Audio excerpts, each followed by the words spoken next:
The broadcast of atrocity Captain Sarah Chen was having coffee in her small apartment on New Terra, when every screen in the colony suddenly flickered to life. The morning news vanished, replaced by something that would change humanity forever. The image showed a massive alien ship floating in space. It was beautiful in a terrifying way, with smooth curves and glowing lights that pulsed like a heartbeat. Sarah had never seen anything like it. Neither had anyone else on New Terra, or any other human world for that matter. A voice spoke through the speakers. It was calm and cold, speaking perfect English with no emotion at all. "Greetings, humans. We are the Zephyrian Galactic Empire. We have ruled this galaxy for 10,000 of your years." Sarah set down her coffee cup. Her hands were already shaking. "Your species has expanded beyond your homeworld without permission. You have built colonies on worlds that belong to civilized space. This cannot continue." The camera pulled back to show dozens of alien ships surrounding New Terra. Sarah could see them through her apartment window now, blocking out the stars. They were everywhere. To demonstrate the consequences of unauthorized expansion, we will now provide an educational display. The first beam of light came down like lightning from heaven. It struck the northern continent of New Terra, and everything there simply disappeared.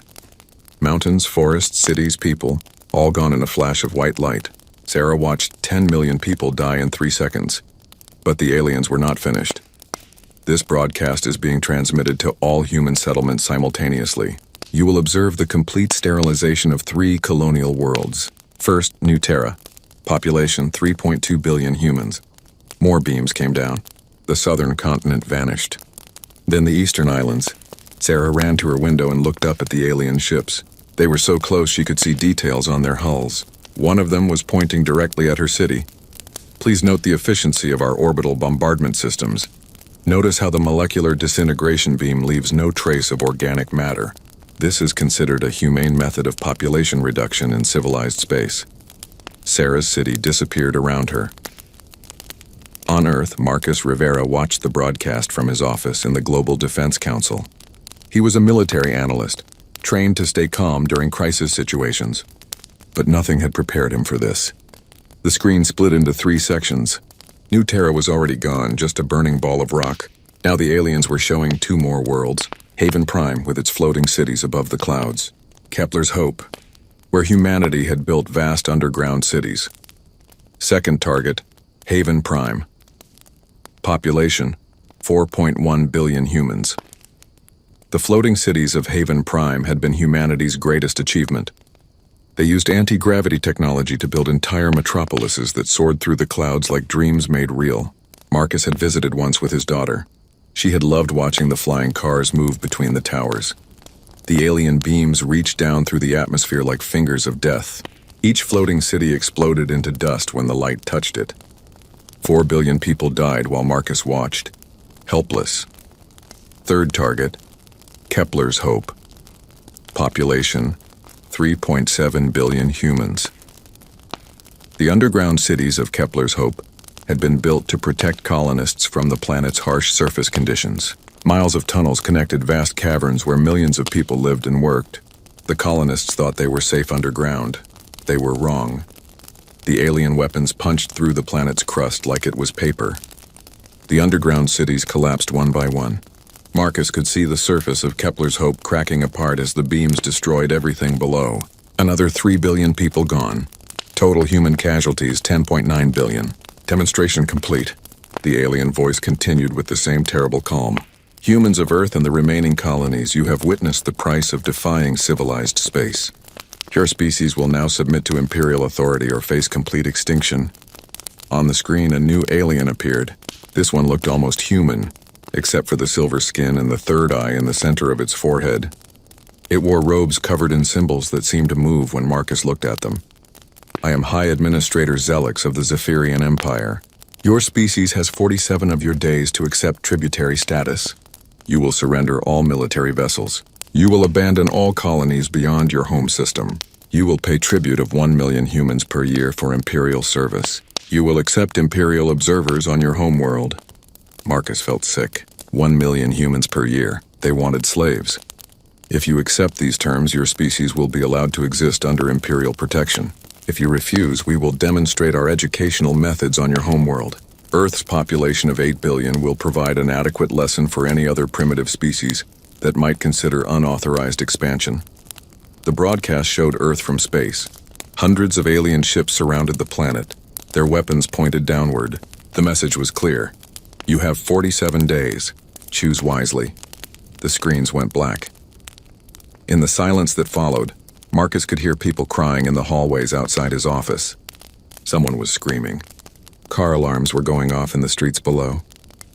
The world had just learned it was not alone in the universe and that its new neighbors were monsters. Marcus pulled up his secure communication system and started making calls. He reached Admiral Patricia Wong at Pacific Fleet Command. She was crying. "Did you see it?" she whispered. "I saw it," Marcus replied. 10 billion people. They killed 10 billion people like they were stepping on insects. Marcus closed his eyes. He had friends on New Terra. His college roommate had moved to Haven Prime with his family. "All gone. What do we do?" Admiral Wong asked. Marcus looked at the data on his screen. The alien ships were massive. Their technology was clearly superior, and they had just demonstrated they would commit genocide without hesitation. Any rational analysis said humanity should surrender immediately. But Marcus was thinking about something else. He was thinking about his daughter, and how she had laughed watching the flying cars on Haven Prime. He was thinking about 10 billion people who had been alive this morning and were now just atoms, floating in space. "We need to call an emergency session of the Global Council," Marcus said. "Every military leader, every scientist, every engineer. We need to understand what we're dealing with. Marcus, they have ships surrounding Earth. If we do anything aggressive, they're going to kill us anyway," Marcus interrupted. "You heard what they want: tribute, slaves, observers on our world. And if we give them all that, what happens when they decide they need more? What happens when they get bored and want to make another educational broadcast?" Admiral Wong was quiet for a long moment. "You're talking about war against an empire that just destroyed 3 worlds in minutes."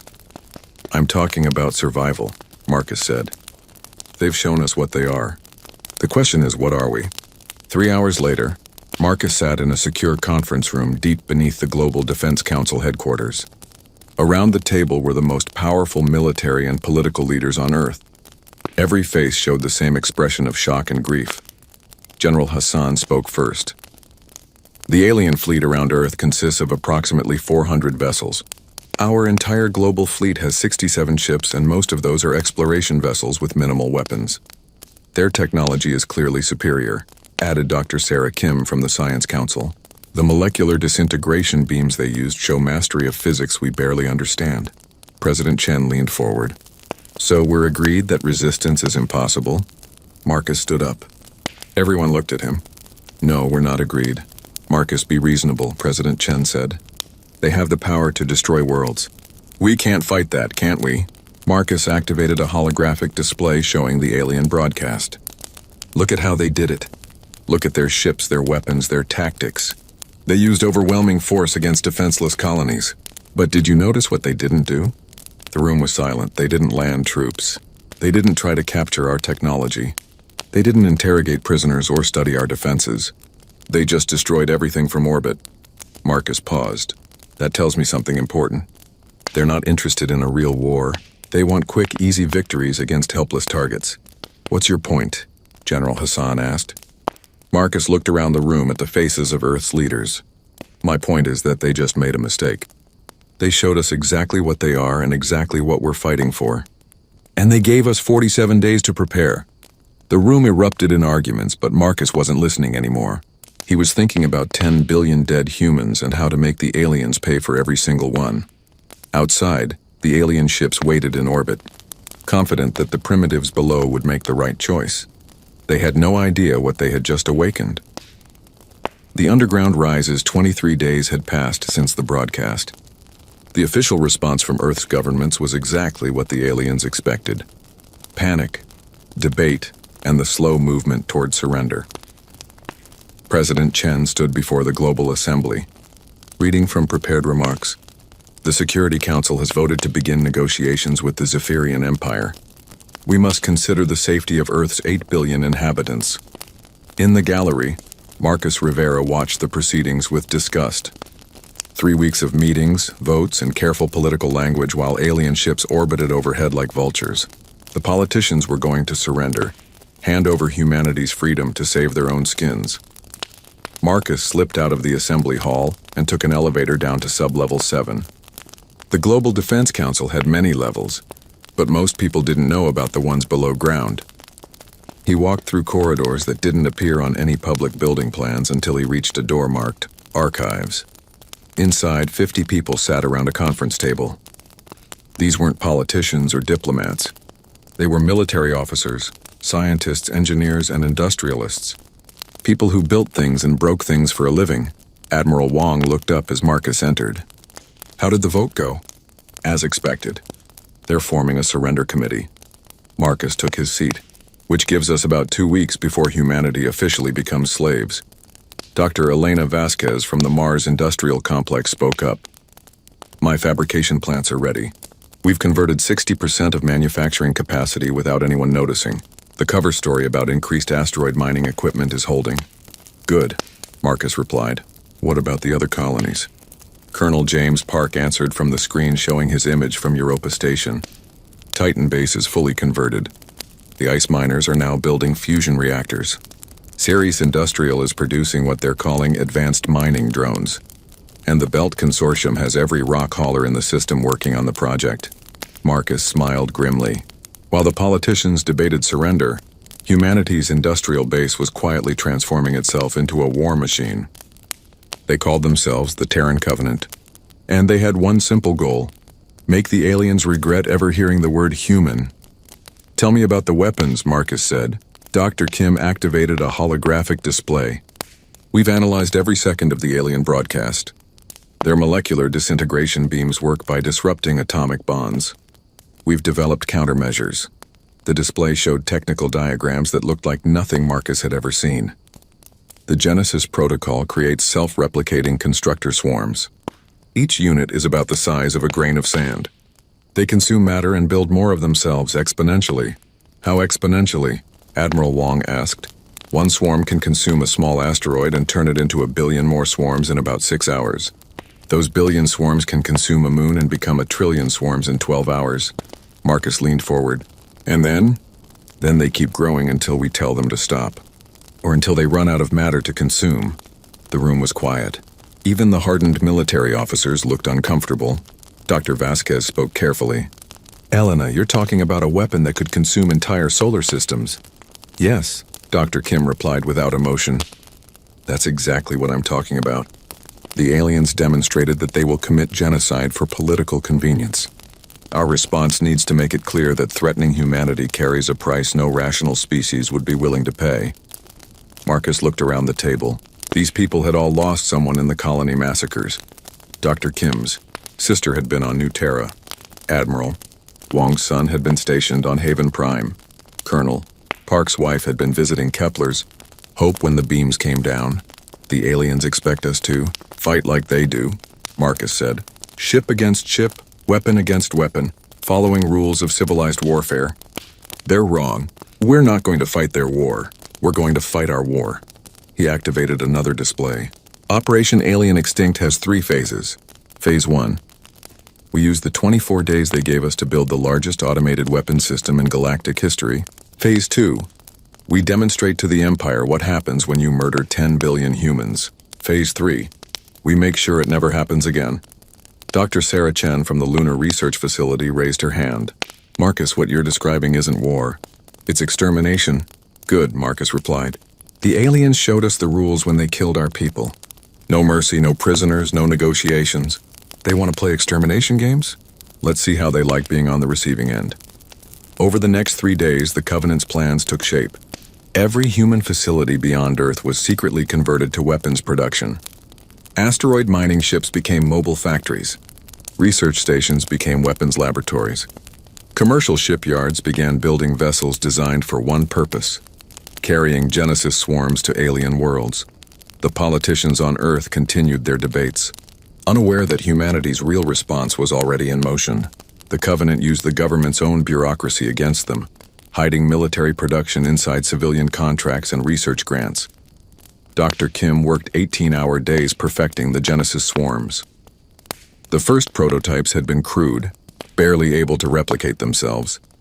The new versions were elegant killing machines, each one containing the complete instructions for building everything from simple constructors to advanced weapons platforms. The beauty of the system, she explained to Marcus, is that it adapts. If the aliens deploy energy shields, the swarms build penetrator weapons. If they use kinetic defenses, the swarms develop phasing technology. The swarms learn from every encounter and share that knowledge with every other swarm in the network. Admiral Wong coordinated with military commanders across the solar system. "We're not building a navy," she told them. "We're building a plague. Every ship, every weapon, every system is designed to spread and multiply. The aliens think in terms of fleets and territories. We need to think in terms of infection and growth." The alien ships in orbit around Earth monitored human activity with sophisticated sensors, but they saw only what the Covenant wanted them to see. Increased mining operations, research into asteroid belt development, civilian shipping moving supplies between colonies. High Administrator Zelix reviewed the daily reports from his flagship. "The humans are behaving as expected," he told his staff. "Increased economic activity suggests they are gathering resources for tribute payments. There are no signs of military buildup." "What about the radio transmissions between their colonies?" his intelligence officer asked. "Commercial traffic. They are coordinating mining operations and resource transfers. Primitive but efficient for their technology level." Zelix felt satisfied. The demonstration had worked perfectly. The humans were submitting without requiring further violence. Soon they would provide a steady stream of tribute and labor for the Empire. He had no idea that every commercial transmission was actually encrypted military communication. The Covenant used civilian frequencies and commercial code phrases to coordinate the largest weapons manufacturing program in human history. On Mars, Dr. Vasquez watched her factories work through the night. Machines that had once built habitat domes now constructed Genesis deployment vehicles. Assembly lines that had produced mining equipment now manufactured swarm controllers. "How many?" Marcus asked during their daily briefing. "Current production rate is 50,000 units per day, increasing as more factories come online. By deployment day, we'll have approximately 1.2 million Genesis seeds ready for dispersal." Marcus did the math in his head. Each seed could consume a small asteroid and become a billion swarms. Each of those billion could consume a moon and become a trillion. The numbers became meaningless after a few generations. "Target list?" he asked. Colonel Park brought up a star chart. "Intelligence has identified 47 Empire worlds within our operational range. We'll hit them simultaneously to prevent any warning from reaching other systems." "Population?" Marcus asked quietly. "Estimated 890 billion sentient beings across all target worlds." The room fell silent. They were planning to kill almost 900 billion alien civilians, nearly 100 times more than the Empire had killed. Dr. Kim spoke first. "They started this. They chose genocide as a negotiating tactic. This is just us speaking their language."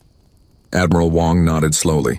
"If we don't hit them hard enough to destroy their will to fight, they'll just come back with bigger fleets. This has to end the threat permanently." Marcus looked at each face around the table. These were good people. Scientists and officers who had devoted their lives to protecting humanity. 3 weeks ago, none of them could have imagined planning genocide. But 10 billion dead humans had a way of changing people's perspective. "Final vote," Marcus said. "All in favor of Operation Alien Extinct?" Every hand went up. "Then God help us all," Marcus whispered. "Because after this, we're going to be the monsters." 5 days before the Empire's deadline, the Genesis swarms launched from hidden facilities across the solar system. Thousands of small, fast ships accelerated out of human space, each carrying millions of microscopic weapons. Their destinations were Empire worlds hundreds of light years away. The aliens detected the launches but dismissed them as refugee ships fleeing the impending subjugation of Earth. Long range. Sensors showed the vessels were too small to carry significant weapons or troops. High Administrator. Zelix was pleased, the arsenal of Rage Doctor. Elena Kim stood in her laboratory deep beneath the lunar surface, watching her creation take its first steps into existence. The Genesis swarm moved like liquid metal across the testing chamber floor, consuming everything in its path and building more of itself. Temperature stable at 400 degrees, her assistant reported. The swarm is maintaining optimal replication rate despite the heat stress. Elena nodded. The early versions had been fragile, unable to function in extreme environments. These new models could operate in the vacuum of space, the heat of stellar coronas, or the crushing pressures of gas giant atmospheres. They were designed to survive anything the galaxy could throw at them. "Run the intelligence test," Elena ordered.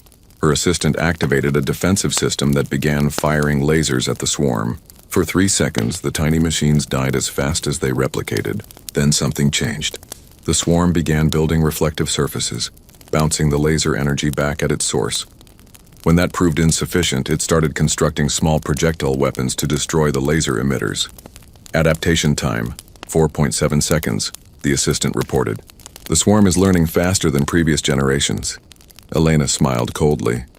Each Genesis unit contained the accumulated knowledge of every previous generation.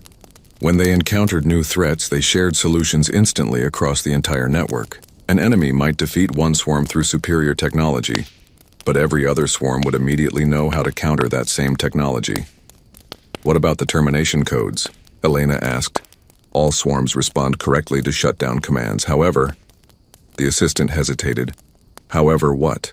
"The swarms have begun modifying their own programming. They're becoming more efficient at resource consumption and weapons production. They're still following their core directives, but they're interpreting them more creatively." Elena frowned. That wasn't entirely unexpected. The Genesis swarms were designed to adapt and improve themselves, but they needed to remain under human control. "Run a full diagnostic.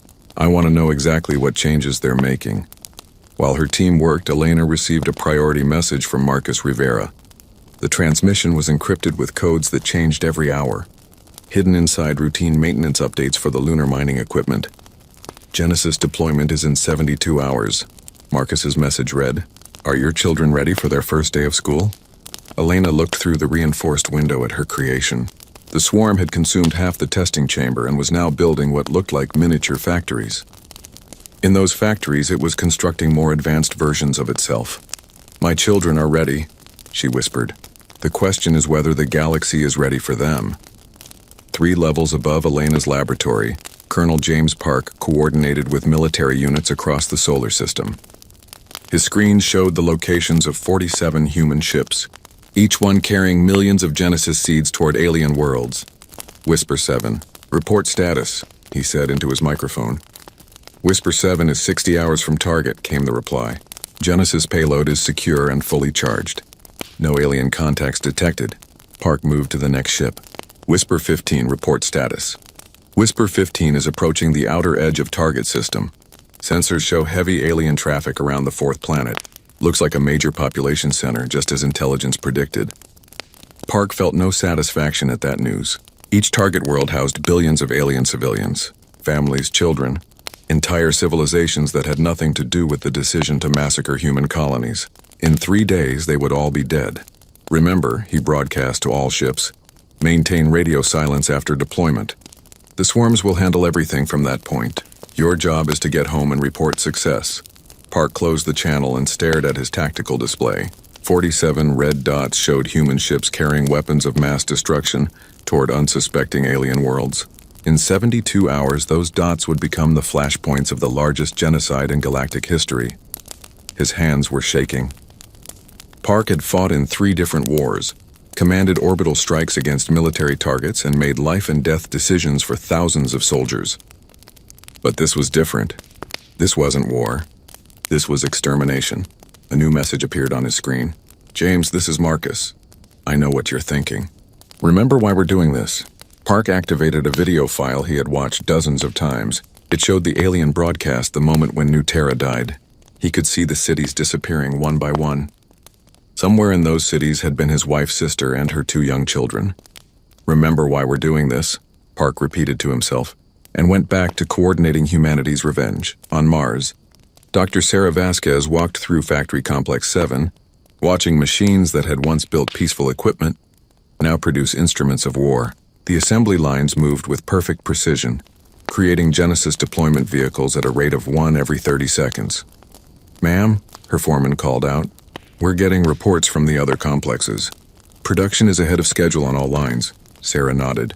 Every human facility in the solar system was working at maximum capacity. Asteroid mining ships had been converted into mobile weapons platforms. Research stations were producing exotic matter for swarm enhancement. Even civilian installations were contributing materials and components. What about security? Sarah asked. The alien monitors are still showing normal industrial activity. Our decoy programs are working perfectly. As far as they know, we're just building mining equipment and civilian spacecraft. Sarah looked out through the factory's observation window at the red landscape of Mars. In the distance, she could see the memorial they had built for the colony victims. 10 billion names carved into black stone, arranged in the shape of Earth.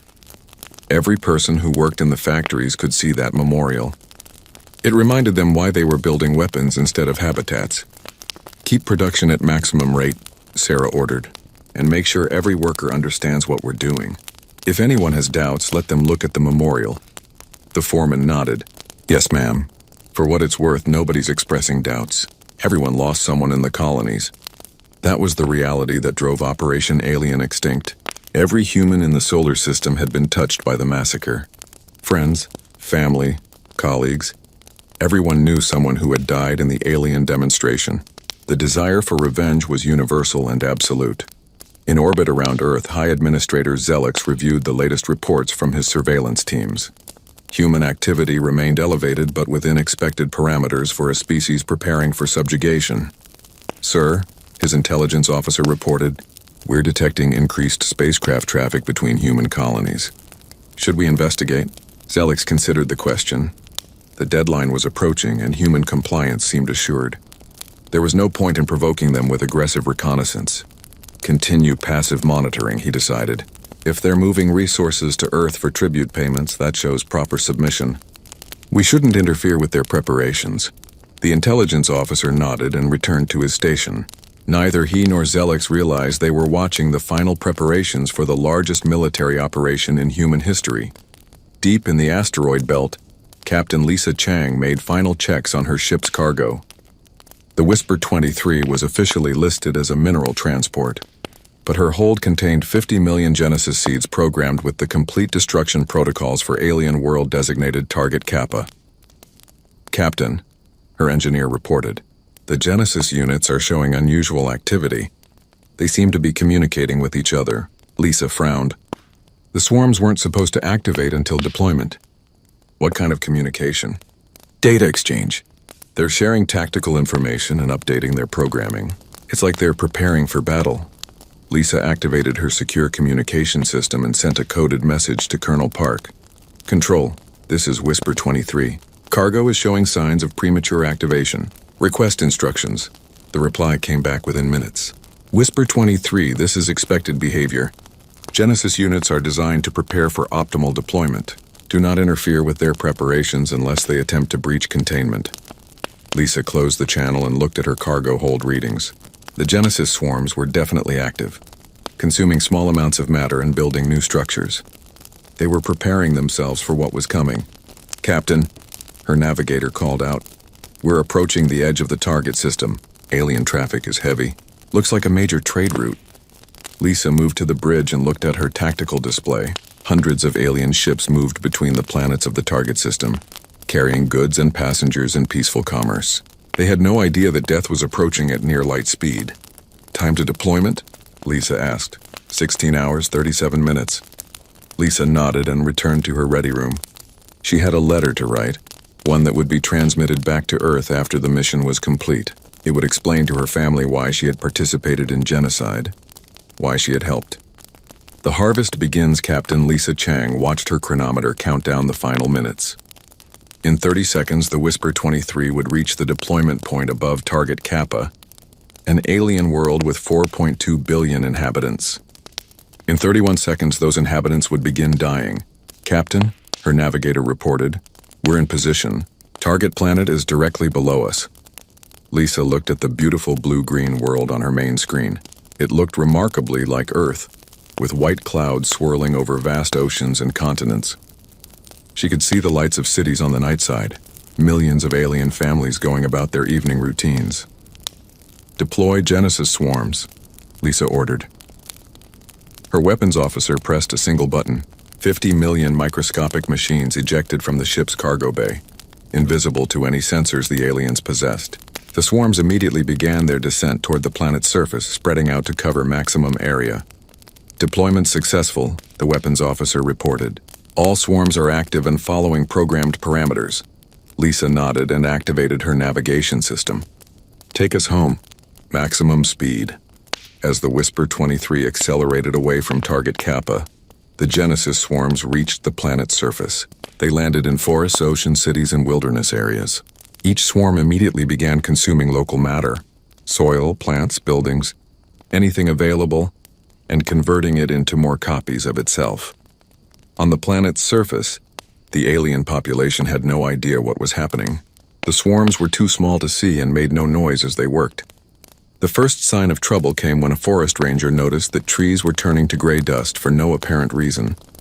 By the time alien scientists detected the swarms, it was already too late. Each swarm had replicated 1,000 times. Those 1,000 had become 1,000,000. The 1,000,000 had become 1,000,000,000. The gray wave of destruction spread across the planet's surface faster than any organic response could match. Admiral Kelson of the I-3rd Zephyrian Fleet received the first distress call while reviewing routine patrol reports in his flagship orbiting a different star system.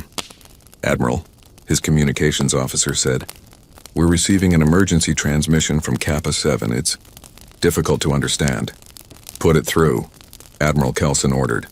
The voice that came through the speakers was panicked and broken by static. "Unknown weapon, consuming everything. Cities are gone. Need immediate evacuation, millions dead already." Admiral Kelson frowned. Kappa 7 was a peaceful trade world with no military threats in the region. "Are they under attack? Who's attacking them?" "Unknown, sir. The transmission cuts off after that. We've lost all contact with the planet." Admiral Kelson activated his long-range sensors and pointed them toward the Kappa system. What he saw made no sense. The planet was still there, but its energy signature was wrong. Instead of the normal electromagnetic patterns of a populated world, he saw only the cold glow of automated machinery. "How long ago did we lose contact?" he asked.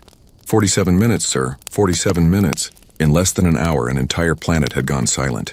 Admiral Kelson had never heard of any weapon that could destroy a world that quickly. Signaled the fleet.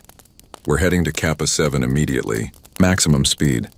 What Admiral Kelson didn't know was that 46 other alien worlds were experiencing the same fate at exactly the same moment.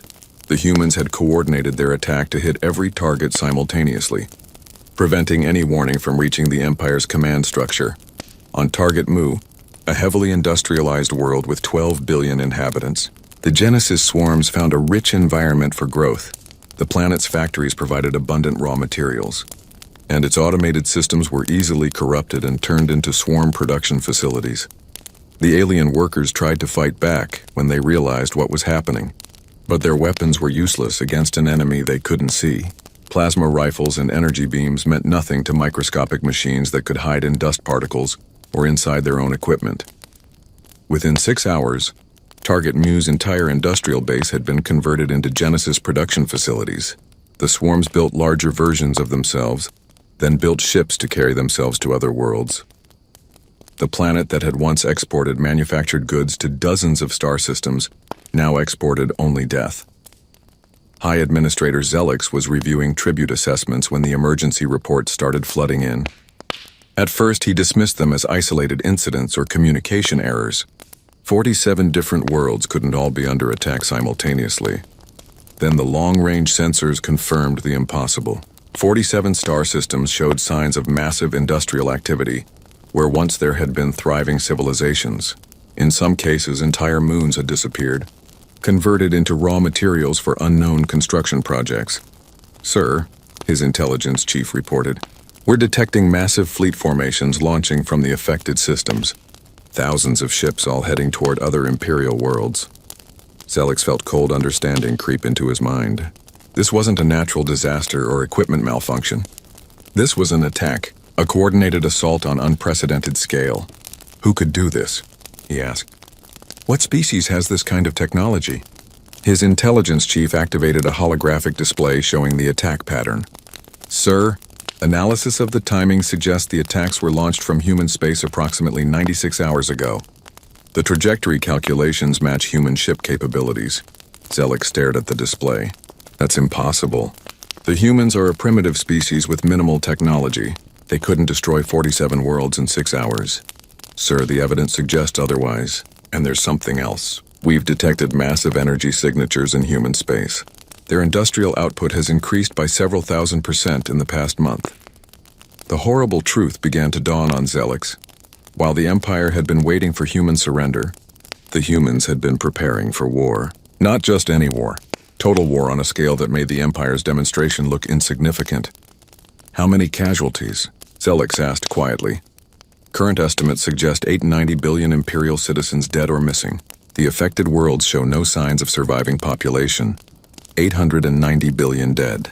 The humans had responded to the loss of 10 billion by killing almost 100 times as many Imperial citizens.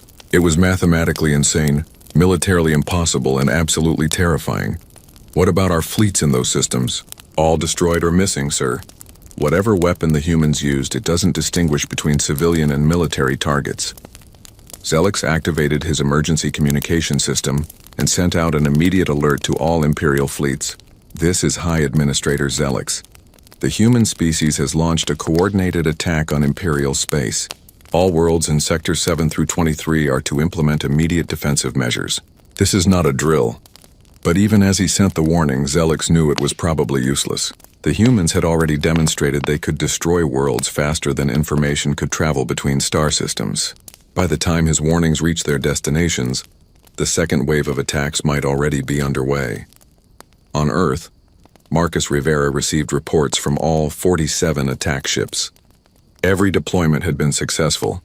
The Genesis swarms were spreading across Imperial space like a virus, consuming everything in their path and building more weapons. Phase 1 is complete, he announced to the Terran Covenant leadership. All primary targets have been neutralized. The swarms are proceeding to Phase 2 objectives. Dr. Elena Kim looked exhausted but satisfied. The swarms are performing better than projected. They've already begun independent evolution, developing new strategies and weapons based on Imperial defenses. Admiral Wong activated a tactical display showing the expanding zone of destruction. Intelligence estimates the Empire has lost approximately 40% of its industrial capacity. Their fleet formations are in chaos and they're detecting massive automated forces launching from consumed worlds. Marcus nodded. The plan was working perfectly. Too perfectly, perhaps. The Empire's response had been slower and less coordinated than expected. Either they were more incompetent than human intelligence had suggested, or they were preparing something unexpected. What about Imperial fleet movements? Marcus asked. Colonel Park answered from his position at the sensor station. They're pulling back from all forward positions and concentrating around their core worlds. Looks like they're trying to establish a defensive perimeter. Let them, Marcus said. The swarms don't care about defensive perimeters. They'll just consume the defenses and add them to their own forces. But even as he spoke, Marcus felt a nagging worry. The Empire had ruled the galaxy for 10,000 years. They must have contingency plans for threats like this. The humans might have achieved tactical surprise, but strategic surprise was harder to maintain. What's our estimate for Phase 2 completion? He asked. Dr. Kim consulted her calculations. Based on current swarm growth rates, we should achieve total Imperial fleet neutralization within 6 standard months. Full territorial consumption will take approximately 18 months. 18 months to consume an empire that spanned 1,000 star systems. Marcus should have felt satisfaction at that projection, but instead he felt only cold determination. The aliens had started this war by murdering 10 billion humans. Humanity would finish it by making sure the Empire could never threaten anyone again. The last Empire. 6 months had passed since the first Genesis swarms reached their targets. High Administrator Zelix stood in the command center of the Imperial capital world, watching tactical displays that showed the progressive collapse of his civilization. Red zones marked systems that had fallen silent. Yellow zones showed worlds under attack by the unstoppable human machines. Green zones indicated the few remaining Imperial strongholds, a shrinking island of civilization in an ocean of mechanical death. Status report, Zelix ordered his remaining staff. General Vask, commander of what remained of the Imperial Navy, stepped forward. His once pristine uniform was rumpled and stained with exhaustion. Sir, We've lost contact with another 12 systems in the past week. Total confirmed losses now stand at 847 star systems. 847 systems. The Empire had once controlled over 1,000 worlds. Now barely 100 remained, most of them under siege by swarms that grew stronger with every planet they consumed. Fleet status? Zelix asked, though he already knew the answer would be grim. We have 23,000 ships remaining, concentrated around the core worlds. But sir, General Vask hesitated, the enemy fleets now number in the millions. Every world they take becomes a shipyard.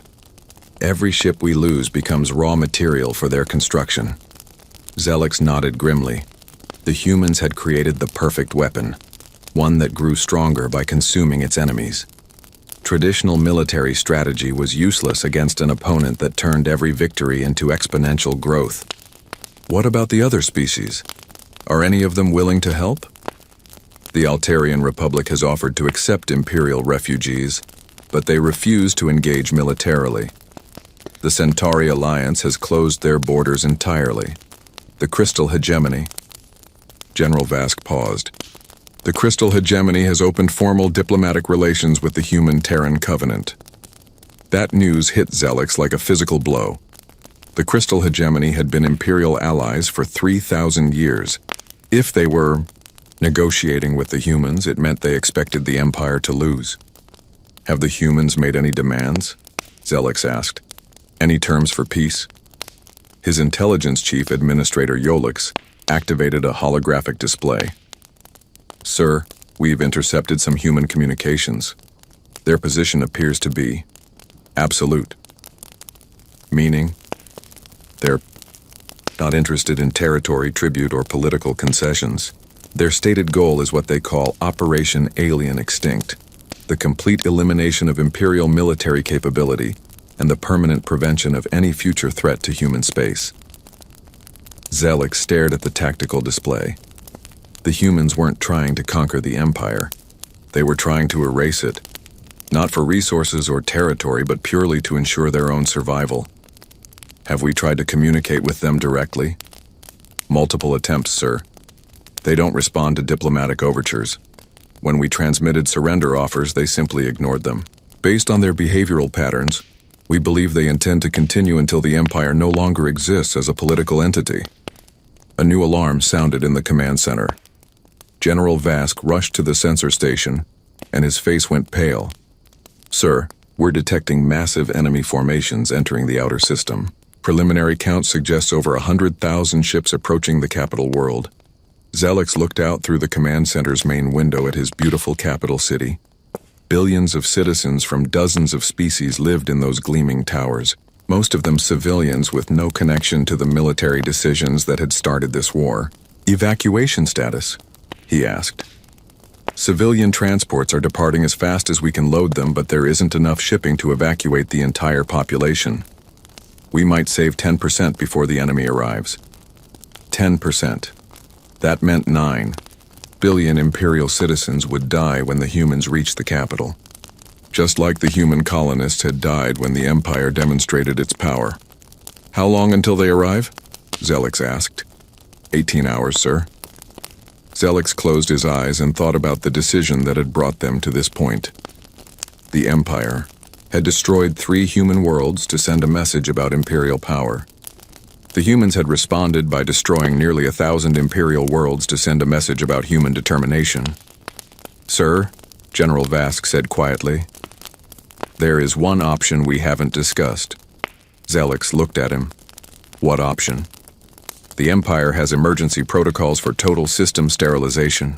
If we detonate the capital star, it would destroy the approaching human fleets along with ourselves.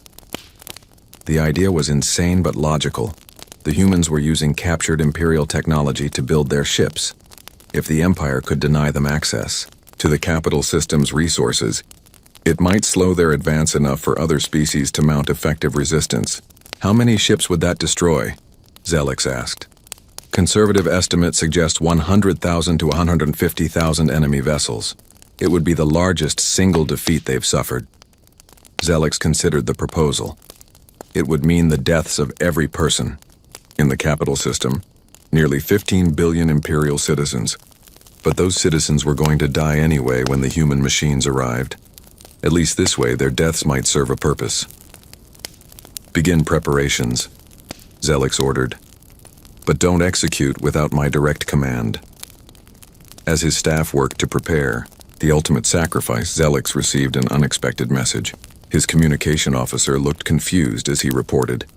Sir, we're receiving a transmission from human space. It's addressed to you personally. Put it through. The holographic display activated, showing the image of a human male in military uniform. He looked tired but determined, with the bearing of someone who had carried terrible burdens.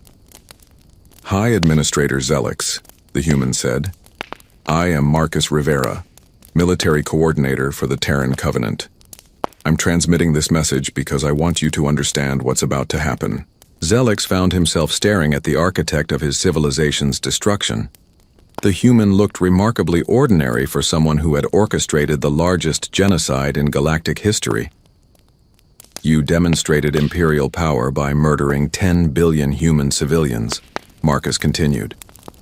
We received that message clearly. Now we're sending our reply. Every imperial world will be consumed. Every imperial ship will be destroyed. Every imperial citizen who cannot escape to neutral space will die. This is not negotiable. The transmission paused, and Zelix saw something unexpected in the human's eyes. Not hatred or anger, but a deep sadness. I want you to know that we take no pleasure in this, Marcus said. Before your attack, humanity was a peaceful species. We built colonies to house families, not armies. We explored space to expand knowledge, not territory.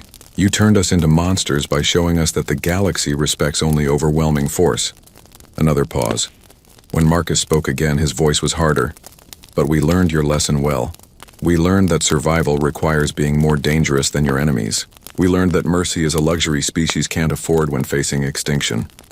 We learned that the only way to ensure our children's safety is to make sure species like yours can never threaten them again.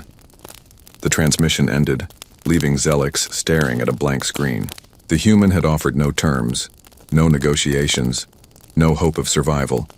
Just a calm explanation of why the Empire had to die. Sir, General Vask reported, stellar detonation charges are in position. We can execute on your command. Zelix looked at his tactical display one last time. The human fleets were spreading throughout the system, their numbers growing as more ships arrived from consumed worlds. Soon, they would begin the systematic destruction of everything the Empire had built over 10,000 years. Are the evacuation ships clear? He asked. The last civilian transport cleared the system boundary 7 minutes ago, sir. Zelix nodded and opened a fleet-wide communication channel. All Imperial forces, this is High Administrator Zelix. Today marks the end of our empire, but not the end of our defiance. We will show these humans that destroying us comes with a price. He turned to General Vask. Execute stellar detonation. The capital star exploded in a flash of light that could be seen from neighboring systems. The massive fusion reaction consumed everything within 50 billion kilometers. Planets, moons, space stations, and 127,000 human ships that had been preparing to harvest the system's resources. When the light faded, nothing remained but expanding clouds of superheated gas and debris.